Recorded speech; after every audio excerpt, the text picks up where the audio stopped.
Bienvenidos a Cocóptero. Estos son 5 increíbles datos curiosos a detalle.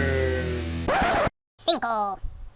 La pintura más famosa del mundo ya no es la Mona Lisa, o la Noche Estrellada, la Joven de la Perla o el Beso. La pintura más famosa del mundo es esta, Salvator Mundi, que se descubrió espectacularmente que podría ser original, hecha por el mismísimo Leonardo da Vinci. Además, actualmente es la pintura más cara de todos los tiempos. Aunque cuando digo famosa, me refiero a un tipo de fama como de programa de chismes. Estas son pinturas importantes para la humanidad, pero esta se encuentra entre la polémica desde el momento en el que el mundo supo de su existencia, y en su larga historia hay desapariciones, encuentros, crisis de identidad, cambios de look y disputas, digno de una estrella de reality show. ¿Qué es lo que esconde esta pintura y cómo fue redescubierta? Y lo más importante, ¿es o no es una obra original? Esta es una de las historias más increíbles del mundo del arte. Salvator Mundi fue pintada en los años posteriores al año 1500 y su primera evaluación registrada en 1650 fue de solo 30 libras de ese tiempo, y de ahí fue pasando por diferentes manos y colecciones de arte en diferentes países, hasta llegar al día en el que se convirtió en la pintura más cara que se haya vendido, cuando fue subastada en el 2017 y alcanzó un precio final de 450 millones de dólares. La razón por la que costaba tan poco hace años es porque se pensaba que la había pintado uno de los alumnos de Da Vinci. De hecho, existen por lo menos 30 copias de esta pintura, y como podemos ver, algunas no eran muy buenas. Pero hey, por lo menos lo intentaste, no todos pueden ser Da Vinci. Entonces se sabía que había una versión original, pero se consideraba como perdida para siempre, hasta 1978, cuando esta pintura estaba en una galería en París y un grupo de expertos comenzaron a preguntarse si era la original. El problema era que estaba toda pintada encima. En todos esos años, alguien intentó restaurarla y le puso tanta pintura encima que ya parecía como cualquier copia. Pasó el tiempo hasta el 2005, cuando por alguna razón apareció en una casa de subastas en Nueva Orleans y fue comprada en $1,175 por unos expertos en arte que se dispusieron a restaurarla. Lo primero fue pegar la base de madera que estaba rota y quitarle las capas de pintura que le habían puesto encima, que eran demasiadas. Esto se hizo con acetona y el resultado final fue este. Definitivamente estaba muy dañada, pero tal vez la clave más importante se descubrió cuando le hicieron unas fotografías infrarrojas y descubrieron un pentimento, o sea, un rastro de un trazo anterior. Cerca del pulgar de la mano había otro pulgar. Eso quiere decir que en algún momento el artista corrigió la posición de la mano, o sea que no lo copió de otro cuadro, lo que puede ser una evidencia de que es original. Y también parecía contener los rasgos distintivos de la técnica de Da Vinci, como el sfumato, la transición y degradado de colores que a casi nadie le salía bien en esa época, además de la forma de dibujar el cabello, entre otras cosas. De verdad parece que lo pintó el mismo que pintó la Mona Lisa y estos otros. Después de pensar esto, la restauradora Diane Modestini comenzó el proceso de pintar las partes dañadas, algo que en la opinión de muchos no se debió haber hecho. El historiador alemán Frank Zollner, que ha dedicado su vida a investigar a Da Vinci, mencionó con respecto a esto que las partes restauradas de la pintura, o sea de ella, son las que parecen de Da Vinci, y en cambio la parte original claramente parece como de sus discípulos. De cualquier forma, la Galería Nacional de Londres, después de un análisis de sus expertos, determinó que era un cuadro de Leonardo da Vinci y la exhibieron como tal en el 2012. ¿Y saben cuál es la diferencia entre una obra toda maltratada y una obra de uno de los pintores más importantes de todos los tiempos, de acuerdo con la autenticación de una galería? Claro, 75 millones de dólares. En esa cantidad fue vendida a un empresario suizo en el 2013, de $1,000 a 75 millones de dólares. Fue como crear mucho dinero de la nada. Después pasó a manos de un coleccionista ruso por 127 millones y finalmente en el 2017, después de una subasta, llegó a ese precio récord de 450 millones. Hasta el día de hoy solo hay algunos expertos que aseguran que es original, mientras que hay galerías como el Museo del Prado que han dejado de reconocerla así, calificándola solo como una atribución parcial, por lo que hasta el día de hoy nada está seguro con este cuadro. Mientras que sin duda tiene algo especial, también hay que tomar en cuenta que el mundo del arte muchos lo usan solamente para mover dinero, y en este caso había muchas personas a las que les convenía económicamente que fuera original. Su historia está llena de inconsistencias. Si quieren saber más de este tema, hay un documental muy bueno llamado El Leonardo Perdido. ¿Ustedes qué opinan? ¿Si es original o no lo es? 4. Esta es la historia del álbum de música más extraño y poco convencional que hayas escuchado, y que a la vez obligó a que Spotify cambiara por completo su plataforma. ¿Cómo puede pasar esto? Hace algunos años, para escuchar la música de tu banda favorita, solo tenías dos opciones seguras: estar escuchando el radio todo el día hasta que los pasaran, o juntar dinero e ir a la tienda a comprar un disco. En cambio, actualmente, gracias al streaming, con unos cuantos dólares al mes, tienes disponible para escuchar gratis toda la música que ha creado la humanidad desde el principio de los tiempos. O bueno, casi toda. Incluso hasta puede ser gratis, si estás dispuesto a escuchar comerciales entre canciones. Evidentemente, algo ahí no cuadra. Si ofreces tanto por tan poco dinero, alguien tiene que salir perdiendo. Y en este caso son los músicos, que para ganar dinero ahora tienen que hacer muchas otras actividades extra, adaptarse a los tiempos. Y esto fue algo que la banda de funk estadounidense Wolfpack notó desde un principio. Entonces tuvieron una idea perfecta para matar dos pájaros de un tiro. Harían un álbum, ganarían dinero suficiente para financiar una gira gratuita para sus fans y además mandarían un mensaje directo a las plataformas de streaming. Un sutil golpe a su sistema. Y todo esto al mismo tiempo. Fue así como crearon en el 2014 Sleepify, un álbum completo de puro silencio. Nada de guitarras, baterías o voces, solo el dulce sonido de la nada. La clave fue que le pidieron a la gente que lo reprodujera mientras dormía, en repetición, para sumar más plays. Y vaya que lo hicieron. El álbum sorpresivamente duró 7 semanas en Spotify, hasta que fue borrado, según por incumplimiento de las reglas del servicio, pero no especificaron por qué. Poco después se reportó que los plays habían sido suficientes para juntar alrededor de $20,000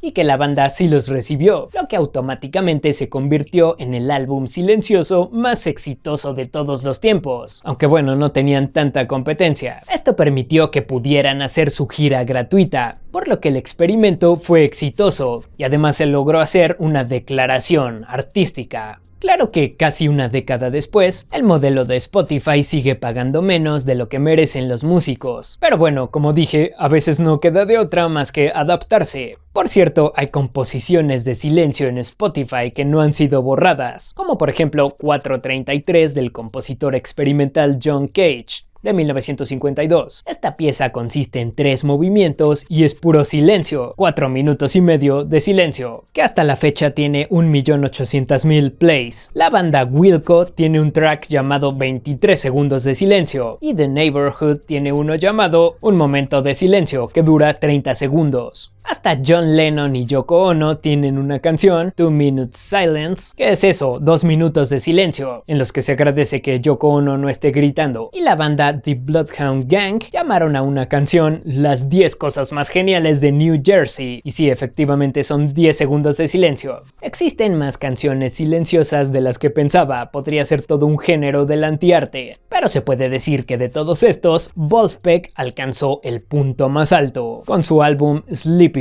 3. Muchas personas consideran que la información y el conocimiento humano pueden ser más valiosos que el oro puro, y yo estoy de acuerdo con eso. Imagina, por ejemplo, que de pronto encontráramos la biblioteca de Alejandría enterrada, si no se hubiera incendiado, y ahora podemos leer todo el conocimiento del universo que tenían las personas en ese momento. tantas historias, tanta creatividad. Es lo más parecido a viajar en el tiempo que podría existir. Y sucede así con cada cosa que se encuentra, que se pensaba que ya no existía, ya sea de la antigüedad o un poco más actual. Pues hay gente que son como los buscadores de tesoros, pero esos tesoros, en lugar de ser oro y piedras preciosas, se trata de material multimedia que se creía perdido. El Lost Media. Esta es una categoría gigante para adentrarnos, pero en esta ocasión les quiero contar de lo que puede ser el hallazgo más importante que se ha hecho de películas y de material de video, que se pensaba perdido. Es el equivalente a encontrar la biblioteca de Alejandría, pero de videos. Es en serio, y la forma en la que se encontró es de verdad muy extraña. Los primeros años del cine se filmaron y se almacenaron en cintas de nitrocelulosa, que corría a alta velocidad en las cámaras mientras se plasmaba cada imagen. Era un formato que servía, pero tenía la gran desventaja de ser altamente inflamable, al grado de que podía quemarse de forma espontánea solamente con estar ahí existiendo. Además, también se descomponía muy rápido y se degradaba. Entonces, si no se destruía en un incendio, después de algunos años, simplemente se convertía en polvo.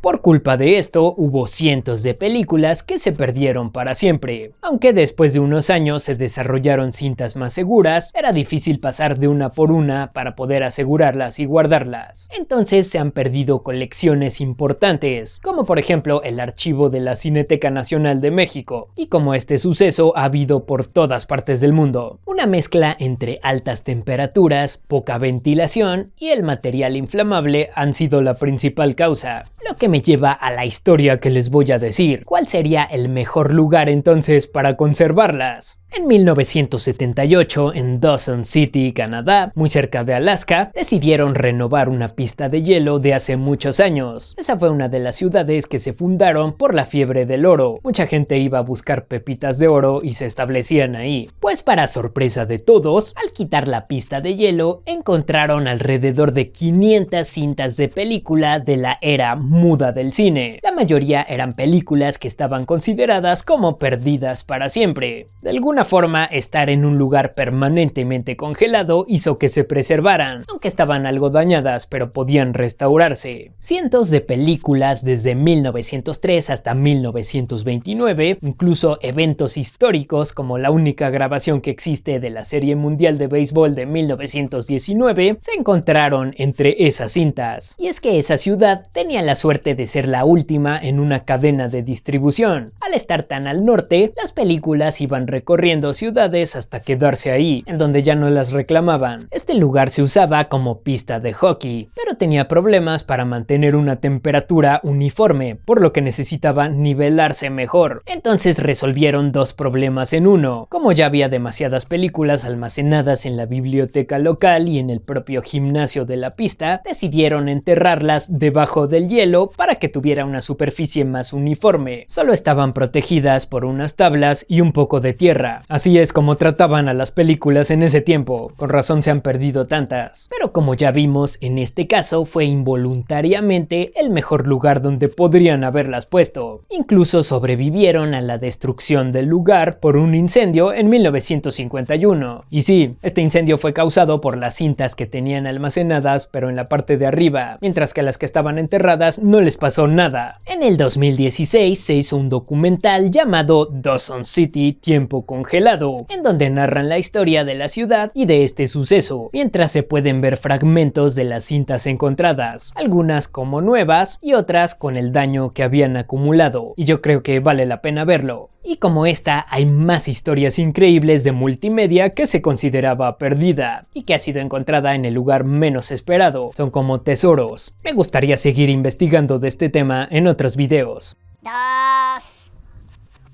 ¿Te ha pasado alguna vez que querías solucionar un problema, pero tu inteligente solución termina empeorando todo de una manera épica? Como si fuera la tercera ley de Newton, solamente que después de tu acción la reacción es 100 veces peor. No te preocupes, no estás solo. Es algo que pasa mucho e incluso es un fenómeno que tiene nombre y suena como una película de los 80 de Jean-Claude Van Damme. Se trata de el efecto Cobra y viene de una historia bastante interesante. Cuando India estaba bajo el régimen colonial de Reino Unido, los ingleses estaban preocupados porque en la ciudad de Delhi había demasiadas cobras. Eran como las ratas más o menos. El único problema era que en lugar de llevarse tu pizza, una cobra podía matarte fácilmente, por lo que decidieron crear un plan para deshacerse de ellas. Pero sin tener que hacer tanto trabajo, mejor que lo haga la gente. Así que anunciaron que darían una recompensa por cada cobra muerta, algo que al principio resultó muy bien. La gente llevaba cobras diario que se encontraban por ahí en la calle, pero igual otras personas empezaron a aprovechar el dinero gratis. Empezaron a hacer granjas de cobras por toda la ciudad. Después de todo, tenían un comprador seguro. Cuando el gobierno se dio cuenta de que su plan no había sido el más listo y se dieron cuenta de las granjas, tuvieron otra idea de 1.000.000 de puntos de coeficiente intelectual. Anunciaron que ya no darían dinero, se acabó. Entonces ya se imaginarán, los criadores de cobras, al ver que ya no tenían ingresos, mejor dejaron libres a las cobras, lo que resultó en que ahora había más de lo doble de cobras que había en un principio. El efecto Cobra es el ejemplo más directo de lo que le llaman incentivo perverso, otro término que parece el nombre de una película de Bruce Lee, y es algo que está en todos lados y nos ha afectado a todos de una u otra forma. Uno de los ejemplos más grandes tiene que ser el sistema completo de salud en la mayor parte del mundo. El trabajo de un médico en un mundo ideal debe ser evitar que vayas al médico, pero en la realidad no hay una cultura generalizada de la medicina preventiva, por lo que la gente solo va al médico cuando se siente mal. Esto hace que se receten más medicinas y que se hagan más cirugías. Prácticas como esta hacen que los médicos y los hospitales ganen más dinero, pero también han provocado cosas como el surgimiento de las superbacterias resistentes a los antibióticos. Muchos gobiernos en diferentes países también tienen leyes que protegen los sitios arqueológicos y los lugares en donde se encuentran fósiles y especies en peligro de extinción. Y consiste en que si el gobierno se entera de que hay algo así en tu propiedad, automáticamente pierdes tu casa o tu terreno. Esto suena bien en un principio, se supone que es para proteger nuestra historia y proteger el ambiente, pero en este caso, lo primero que hace la gente que encuentra algo así es destruir todo para no perder su patrimonio de un día para otro o para no tener que pasar meses haciendo papeleo. No podemos saber cuántas cosas invaluables se han perdido por culpa de estas leyes, cuando puede haber una alternativa mejor. En muchos países se han llevado a cabo programas de entrega voluntaria de armas a cambio de dinero para destruirlas, que no aprendieron nada con el efecto Cobra, pues se descubrió que mucha gente estaba haciendo partes de pistolas con impresoras 3D que cumplieran el mínimo requerimiento para ser consideradas como armas de fuego para cambiarlas por dinero instantáneo. Otro ejemplo de incentivo perverso que vemos en la vida diaria son los sellos de exceso de azúcar o grasa en los productos, que se han implementado en algunos países. Está bien saber que alimentos no son saludables, pero el problema es que no tienen un porcentaje, por lo que si un alimento sobrepasa el mínimo, por ejemplo, de azúcar añadido, solamente por muy poco, va a tener el mismo sello que un producto que sobrepase el límite por 5 o 10 veces más, lo que ya no propicia que las marcas reduzcan el azúcar. Total, si ya tienen el sello, le pueden poner mejor 3 veces más. Y esto solo se puede verificar en la información nutrimental, que casi nadie la lee. Situación que se solucionaría con un medidor de excesos, similar al medidor de picante que le ponen algunas salsas. Entonces ya sabríamos, entre los propios alimentos chatarra, cuáles son los peores. Esto es mi opinión, si me equivoco díganme. Y todos estos que vimos solo son una pequeña parte. Los incentivos perversos están por todos lados. ¿Te has dado cuenta de alguno? Tal vez las redes sociales, que llegan a ser más antisocial a la gente, o el sistema de calificaciones en las escuelas, que no se va tanto por el aprendizaje real y la inteligencia, solo se trata de entregar tareas aburridas. No lo sé, mejor déjame un comentario diciéndome qué otras cosas crees que tienen incentivos perversos y yo los voy a leer. 1.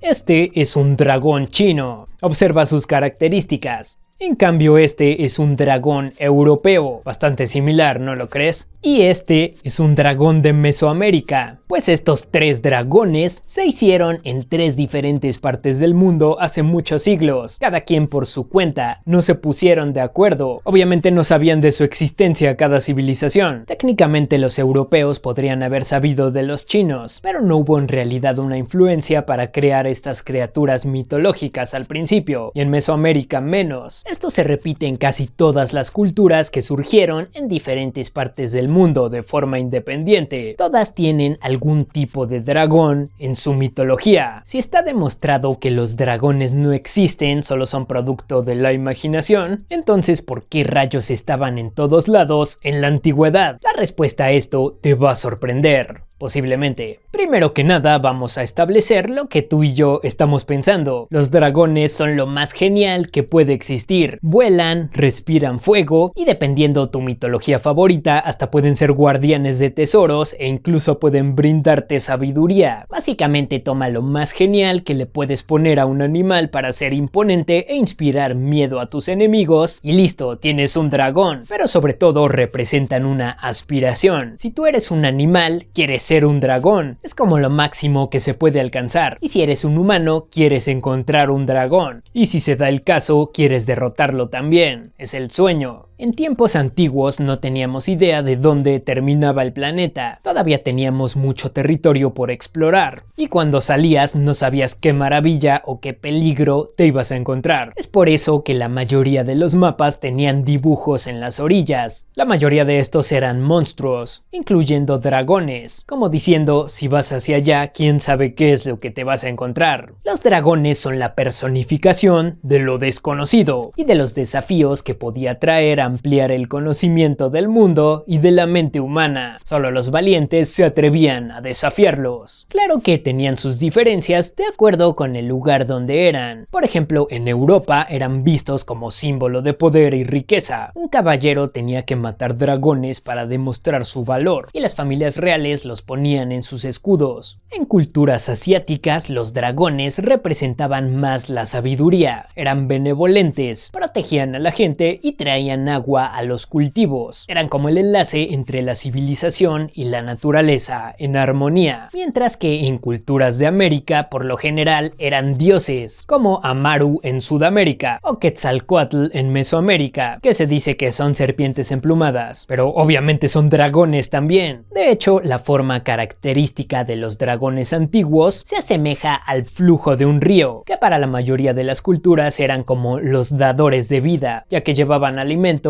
agua para tomar y hasta limpieza. Esto puede explicar por qué, sin importar en qué lugar del mundo surgían, se veían iguales. Pero también otra cosa, pueden ser el perfecto chivo expiatorio para explicar cualquier suceso que pase. Por ejemplo, algún desastre natural, fue un dragón el que nos castigó, se secó el río y los cultivos para todo el año se destruyeron, fue el dragón otra vez. Desapareció ese hombre de la aldea que a todos les caía mal, así es, también fue un dragón el que lo hizo. Claro que conforme fue avanzando la tecnología y la globalización, estos mitos se fueron fusionando y algunos fueron desapareciendo. Por fin vimos todo el mundo y no había una zona de dragones, lamentablemente. Pero ¿qué tal en el aspecto psicológico? Todos tenemos hasta la actualidad algún miedo o algún problema en nuestra mente que tenemos que afrontar. Es como un dragón que tenemos que ir a derrotar en las mazmorras de nuestro cerebro. O igual podemos tomarlo de la otra forma. ¿Por qué no tener un dragón de nuestro lado que hayamos entrenado y que nos ayude a derrotar esos impedimentos que tenemos? O también nos puede cumplir deseos. En fin, es muy versátil. Por todas esas razones, los dragones son los animales inexistentes más geniales. No olvides dejar tu suscripción para más datos curiosos a detalle. Dale click a la campanita y deja pulgar arriba. Datos curiosos a detalle. Cocoptero.